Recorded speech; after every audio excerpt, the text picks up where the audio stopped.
నేను డాక్టర్ నమ్రత. నాకు ఉన్న 25 సంవత్సరాల గైనకాలజిస్ట్గా అనుభవంతో కొన్ని డిజార్డర్స్ అంటే కొన్ని ప్రాబ్లమ్స్ ఏమైతే ఎక్కువ మంది ఉమెన్ ఫేస్ చేస్తున్నారో అవి ఒకసారి మాట్లాడుకుందాం. ఉమెన్లో చాలా కామన్ కాజ్ ఏంటంటే ఒక ఏజ్ వచ్చాక కొంచెం పిల్లలు పుట్టిన తర్వాత జాబ్ హోల్డర్స్ అవని మామూలుగా ఇంట్లో ఉండేవాళ్ళు అవని చాలా ఎక్కువ నడుము నొప్పి వస్తుంది. కింద లో బ్యాక్ పెయిన్ అంటాం.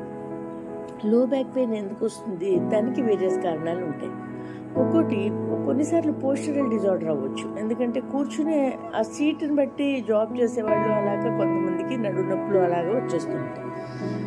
చాలామందికి ఇళ్ళల్లో ఉన్నా బయట ఉన్నా కూడా ఒక్కోసారి సర్విసైటిస్ అంటాం అనమాట. అంటే గర్భసంచి ద్వారం యొక్క ఇన్ఫెక్షన్ కానీ లేదంటే ఇన్ఫ్లమేషన్ కానీ ఇరిటేషన్ కానీ ఒక్కోసారి గర్భసంచి ద్వారానికి వస్తూ ఉంటాయి. అవి చాలాసార్లు ఎందుకు వస్తాయి?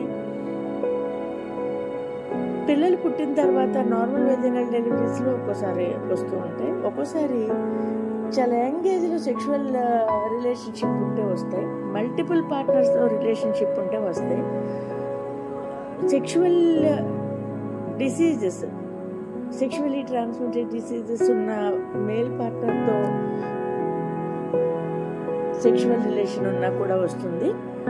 ఈ విధమైన ప్రాబ్లమ్స్ వచ్చినప్పుడు ఏమవుతుందంటే కొన్ని కణాలు ఏదైతే గర్భాశయం ద్వారం దగ్గర ఉన్న కణాలు ఉండేవో అవన్నీ కూడా కొత్త ప్రాబ్లంకి లోనవుతాయి. వాటి వల్ల ఏముంటుంది? ఎలాంటి సిమ్టమ్స్ వస్తాయి? బాగా లో బ్యాక్ పెయిన్ వస్తుంది, ప్యూరిలెంట్ వెజైనల్ డిశ్చార్జ్. చాలామంది అడుగుతారు, బాగా లోపల నుంచి డిశ్చార్జ్ అవుతుంది, వాసన వస్తుంది, ఈవెన్ ప్యాంటిక్ కూడా అవుతుంది అనుకో.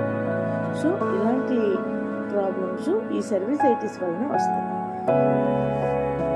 ఇది ట్రీట్మెంట్ చేసుకోవచ్చా? చేయించుకోవచ్చు ట్రీట్మెంట్. కొంతమందికి అయితే కండోమ్స్ అవి వాడటం వల్ల మల్టిపుల్ సెక్షువల్ పార్ట్నర్స్తో సెక్షువల్ పాల్గొన్నప్పుడు కండోమ్స్ అవి వాడటం వల్ల కూడా దాని ఎలర్జీ వల్ల కూడా వస్తాయి. కొన్నిసార్లు లోపల వెజైనాలోనే కొన్ని ఆర్గానిజమ్స్ న్యాచురల్గా ఉంటాయి. ఎవరికైనా ఎనీ ఫీమేల్లో ఆ ఆర్గానిజమ్స్ కొంచెం ఓవర్ గ్రోత్ అయినప్పుడు కూడా ఇట్లాంటి కారణాలు కొన్ని ఉంటాయి.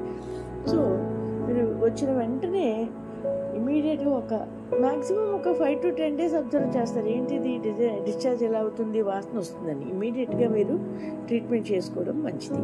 డాక్టర్ దగ్గరికి వచ్చి చూపించుకుని అది ఏమైనా అవసరమైతే ఒక స్వాబ్ అంటే ఒక టెస్ట్కి ఒక స్వాబ్ పంపిస్తారు, ఏమి ఇన్ఫెక్షన్ ఉంది అనేది.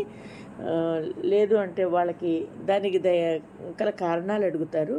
ఇలా ఉందా, ఇలా మీరు ఏమన్నా ఉందా, లేదంటే మీరు ఏమైనా కాంట్రసెప్టివ్ వాడుతున్నారా, ఒక్కోసారి అంటే లోపల ఇంట్రాయూటరైన్ కాంట్రసెప్టివ్ డివైస్ ఒక్కోసారి అది కూడా సర్విసైటిస్ కాజ్ చేస్తుంది.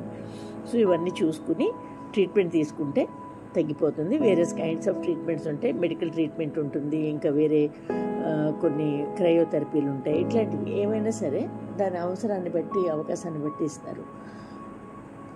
ఒక్కోసారి ఇదే ఇన్ఫెక్షన్ వల్ల పైకి కనుక పాకిపోతే తర్వాత పిల్లలు లేకుండా అవడము, లేకపోతే నెక్స్ట్ పెల్విక్ ఇన్ఫ్లమేటరీ డిసీజెస్ అంటే యూట్రస్ దాని పక్కన ఉన్న ట్యూబ్స్, ఓవరీస్ ఇవన్నీ కూడా అతుకులు పడిపోయి కొన్ని ప్రాబ్లమ్స్ రావటం కానీ జరుగుతూ ఉంటుంది.